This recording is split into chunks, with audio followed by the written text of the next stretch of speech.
Hey guys, what's going on? This is going to be a series on very advanced physics, okay? And because it's advanced, it's been sort of hard for me to, I wouldn't say hard, but it's been somewhat of an effort to put all this together. And so what I've decided to do is put free versions on YouTube. So you'll be able to see like the first 5 or 6 minutes of the videos on YouTube.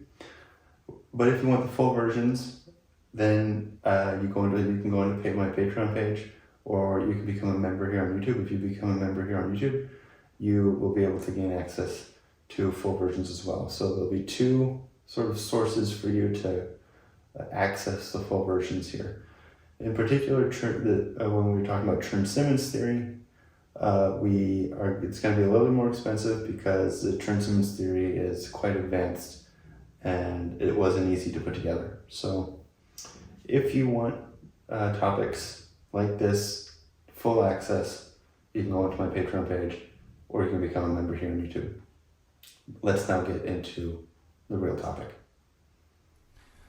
Alright, hey guys, what's going on? So today we're going to be talking about Hodge duality and how Hodge duality is going to be important when we start talking about topological spaces, and it's going to be important also in reformulating calculus on topological spaces as well. So without further ado, make sure to hit that like and subscribe button, go into my Patreon page, or become a member here on YouTube, and you can get all the perks as well. Perks being full videos and all that nice stuff, right? So let's go ahead and get started here. So today we're talking about Hodge duality. Hodge dualities can be super important when we talk about differential forms and putting them within the context of electromagnetism and calculus, okay? So we're going to investigate the Hodge dual. Last time we saw that there was an isomorphism between these different types of forms. And so the Hodge dual is going to give us a sense of what this isomorphism is going to be like. So let's just remind ourselves really quick. When we were talking about 4D spacetime, we had our zero forms. These were just our functions on spacetime.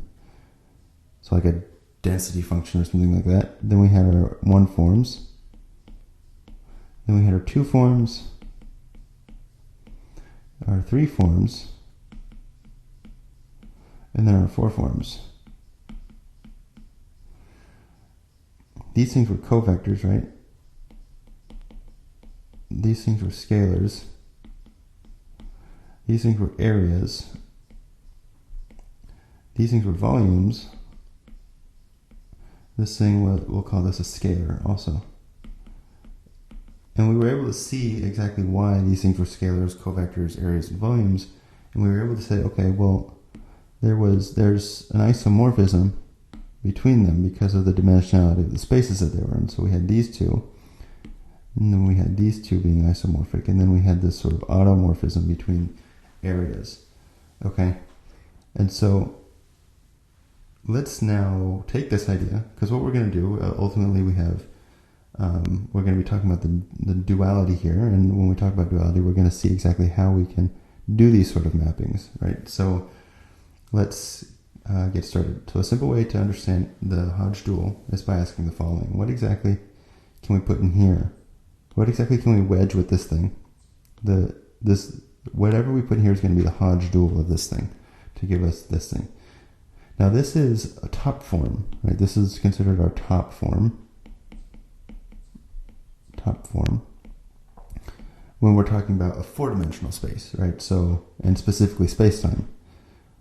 dt, dx, dy, dz, this is our top form because it's a four form, okay? And it's the highest form we could have in a four-dimensional space-time. So it's a top form only because we're putting this where our mind is in the context of 4 dimensions. If our mind is in the context of 6, 7, 8, 9 dimensions, this is not going to be a top form, okay? But we want to ask the question is, what exactly do we need to wedge with this thing to get our top form? And whatever the answer to that is going to be the Hodge dual of this thing, okay? So if we were to wedge dy with something, what would that thing need to be to give us the 4 form, or the top form, that we see above? The answer to this question will be the Hodge dual of dy, okay? So let's go ahead, let's postulate that this thing here is going to be our Hodge dual to dy. And when we do that, we have dy, we're wedging it with this thing. And we're asking the question again, is it equal to this top form? Well, if you remember a thing or two from our last video about wedge products and differential forms, this thing is anti-symmetric. We talked about the anti-symmetry and why we needed to put the p factorial to account for the double counting and all this stuff. Why exactly we needed to do that. And so because of the anti-symmetry, we can swap dt and dx. And when we do that, oh wait, no, we're swapping dt and dy, right? So dt, dy, we get dt and dy here. When we swap, because of anti-symmetry, we need to put the negative sign. And now we swap dy and dx, right, to get this. And now this here is equal to this. So this is indeed our Hodge dual to dy. Okay, and we denote the Hodge dual with a star in front of dy. Okay, we can do this in higher dimensions also. So let's do two examples. Suppose we wanted to find the Hodge dual to dx3 on a 6-dimensional manifold. Right, so for 6 dimensions, right, we have our 0. Say this is our time coordinate, and then we have 5 extra dimensions, or 5 extra components, if you will. So that's going to be 1, 2, 3, 4, 5, 6. So this is our 6 form, okay? In our 6 form, so here's our dx3. And so we're sort of doing this sort of bouncing around and swapping negatives and stuff. And every time we bounce around, we swap for negative, right? So we swap dx3, dx2, we get negative. So now dx3 is going to be here, dx2 is going to be here, okay? So if we swap dx3 with dx1, then we're going to have dx3, dx1, dx2, dx4, dx5. We swap again, we get dx3, dx0, dx1, dx2, dx4, and dx5. We get this negative. So the Hodge dual, since we landed on a negative sign, the Hodge dual is going to be this thing here. Suppose we wanted to find the Hodge dual of dx0 on the same 6D manifold.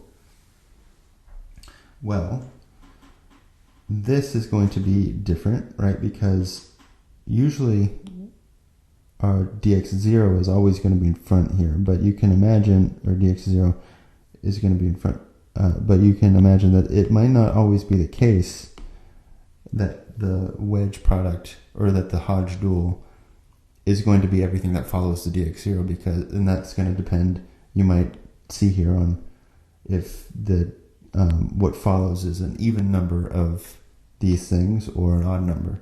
So we could put dx0 all the way at the end, and we can do this sort of in reverse. So we swap these two, we're going to get negative, then we swap again, we're going to get positive, and we do all the swapping until we get to here. So we're going to get dx0, dx1, dx2, dx3, dx4, dx5 at the end. And so our result is a negative right here, okay? And so, a little bit of typo, this should be negative.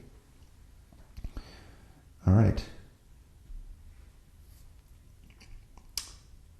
So, suppose we wanted to find the Hodge dual now to a 2 form. Right, okay, so before we do this, actually no, let's just keep on going. So